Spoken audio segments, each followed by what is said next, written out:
Irmãos e irmãs, segunda-feira, dia 28 de dezembro. Estamos na oitava do Natal. São esses 8 dias que contamos a partir do dia de Natal, a primeira semana de quem renasce em Cristo. No dia 28 nós celebramos a festa dos Santos Inocentes, aquelas crianças que foram mortas por Herodes por causa de Jesus. A oração própria dessa festa diz: dai-nos também testemunhar com a nossa vida o que os nossos lábios professam. Essas crianças testemunharam com a sua vida, derramando o seu sangue, aquilo que os lábios deles ainda não professavam.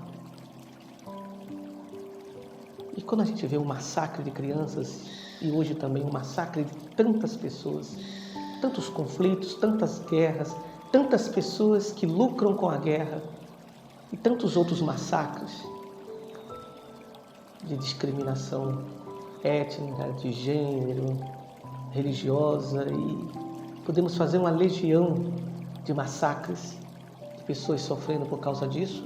Nós escutamos a primeira leitura, primeira carta de João, capítulo 1, versículo 5 até o capítulo 2, versículo 2. E o evangelista São João diz: Deus é luz e nele não há trevas. Se dissermos que estamos em comunhão com Ele, mas andamos nas trevas, estamos mentindo e não agimos pela verdade. Mas se andamos na luz, como Ele está na luz, então estamos em comunhão uns com os outros. Portanto, minha gente, a nossa profissão não é aquilo que somente nós falamos, mas aquilo que nós vivenciamos.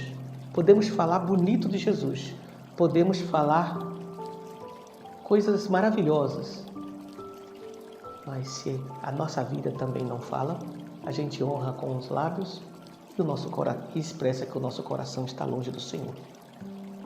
Por isso, não basta falar da luz, é preciso ser luz no mundo. E o sangue de Jesus nos purifica de todo o pecado, ou seja, a vida de Jesus, a entrega de Jesus nos purifica de todo o pecado. A vida, o sangue desses inocentes derramado, a vida desses inocentes revela o pecado que há no mundo. O sangue de Jesus nos purifica de todo o pecado. A vida derramada dos inocentes do massacre revela o pecado que existe no mundo. No Evangelho de hoje, Mateus 2, 13 a 18, vemos aquela cena quando Herodes descobre que os magos não voltaram pelo seu caminho e foram embora. Herodes se sente enganado e o que é que Herodes faz? Mandou matar todos os meninos de Belém e de todo o território vizinho de 2 anos para baixo, exatamente conforme o tempo indicado pelos magos. A morte dessas crianças é a morte dos pobres, a morte dos mais fracos. Quanta morte existe no nosso mundo? Sejam mortes pela guerra, mas morte muitas vezes por uma política de guerra, de fome. Quantos irmãos morrem de fome no nosso país?